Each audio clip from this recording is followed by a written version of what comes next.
Welcome back, class. So, we could be continuing our lessons. So, excuse me. We're going to be learning about. This will be 2-1. So, we'll be learning about hexes and jinxes. So, please get your spell books and open them up to the hexes and jinxes area. Now,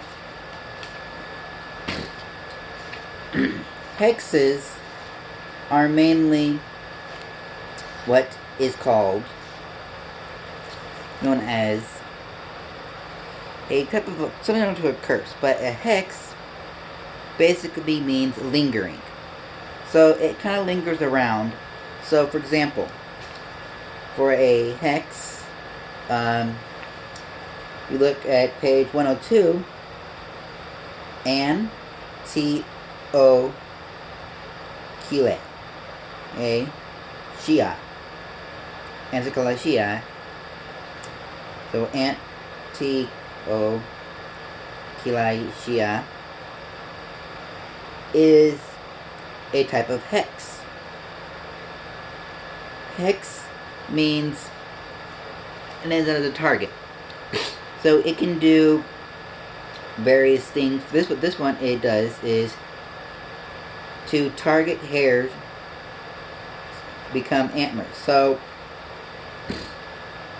basically, some hexes, what they do is they'll change your hair, change your facial. It's kind of like a curse, similar what a witch uses back in the days, and they would use hexes.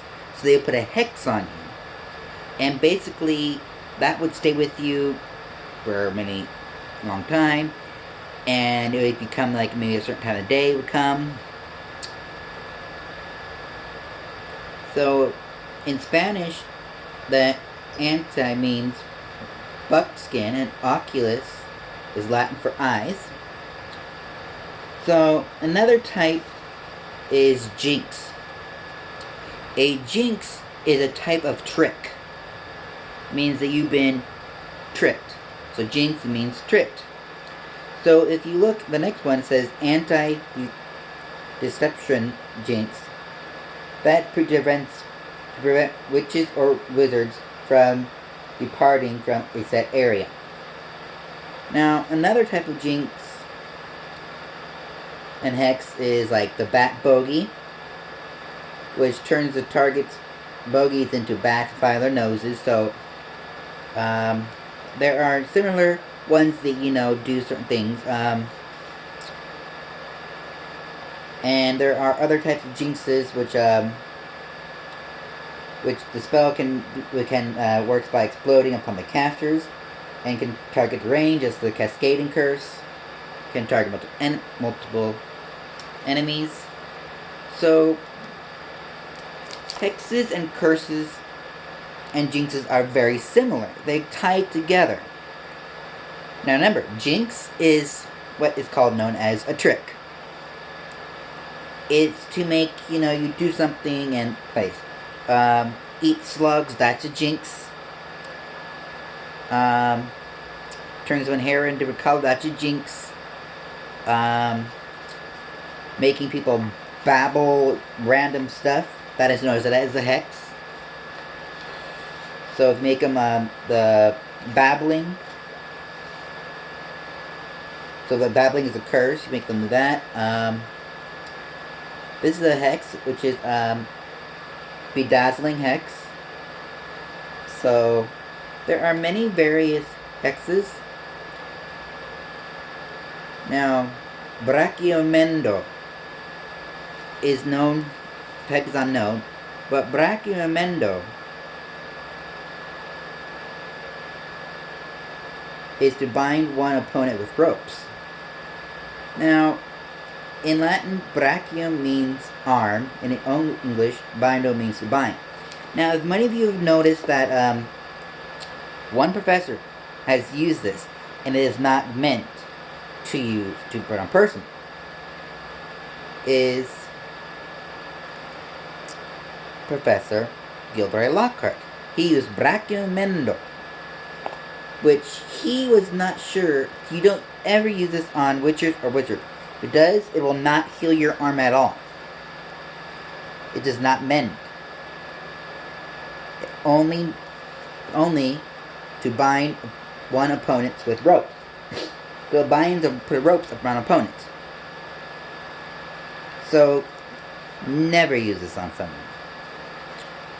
Some curses you should never do.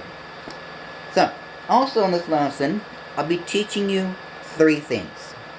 So, I'll be teaching you the 3 unforgivable curses. I'll be teaching you guys this is to prepare for this. Now, they're called the 3 unforgivable curses because of what they can do. First one is Avada Kedavra. Let's pronounce it together. Avada Kedavra. Avada Kedavra. That is a curse. Never use it on someone. It is to kill. Basically, also known as the killing curse. Avada Kedavra is one of the 3 unforgivable curses. It is used in the wizarding world and has been outlawed. It is only Harry Potter.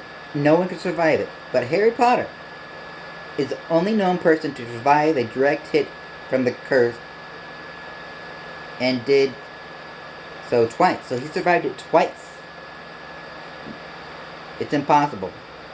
The first one was a baby from his mother, and the second was a master of death from the Elder One, when he used the resurrection cloak. And he used the resurrection stone. It is except never death, as we decide. Basically, once this is, you cannot return to the world of the living. But he has, so never use that. And there is no counter curse or spell to stop it. Basically, you can't block it. You can't dodge it. If you use it on someone, that's it. If you use on you, that's it. So, you must not be around anyone dark to use that spell. Even though if you are at Hogwarts and you still know the spell, don't use it. Now, you can use it on, bad wizards and bad, but you have to have permission from Mr. Magic. In order to do that, you need to be an agent. You need to be your Mr. Magic, be an agent of the SOS, Secret Society. And be like, I'm an agent of that. I was, and an agent, then you give your permission to go and hunt dark wizards. They are known as auras. Auras go and hunt dark wizards. So you have to give your permission to use that spell. Now continue to turn to page 109. Next spell is Crucio. Let's pronounce that. Crucio. Crucio. To cause incredible pain on the target. In Latin, Crucio means to torture. As one of the unforgivable curses, punishment has cast for casting this curse on another human as being sentenced at Azkaban. So if you use this on another human, the muggle, you'd be sent to Azkaban. Another wizard, you can be sent to Azkaban. So you have to be careful. Now, Crucio, in here it's, you cannot counter it. There is no counter, block it. Basically, you would have to take that pain and endorse it until they stop. And continue to turn to page 118. The next one unforgivable is Imperio. Let's say that. Imperio. Imperio is to control the target's actions. In Latin, imperio means to rule. So, Basically, if I would cast that, I can control anyone. I can make them do certain things that they should not be doing. So you would have to be very careful. Is there any way to block this? No. The 3 unforgivable curses are the only 3 curses that cannot be countered. There are many other curses and hexes and jinxes that cannot be encountered, cannot be blocked. But these 3 have no counters at all. Imperio is one of the unforgivable curses, unlikely to the other 2. The target of this curse can resist its effects as long as they are strong-willed enough. Many people were victims to this curse in both Wizarding Wars.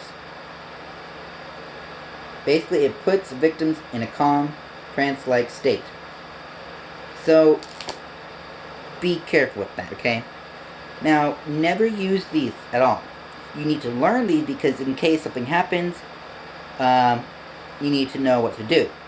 If you are in battle, so use these spells, run. Or use if you're in invisibility cloak, put that on. Or a hiding spell, where you can hide yourself, and that will stop it. Because if you hide yourself from that spell, they'll go like, wasn't there another one? Where did they go? Because some can see it, the visibility, some cannot. So you need to be extremely careful. Now, if you look through your spellbooks, you will find various curses, hexes, and jinx.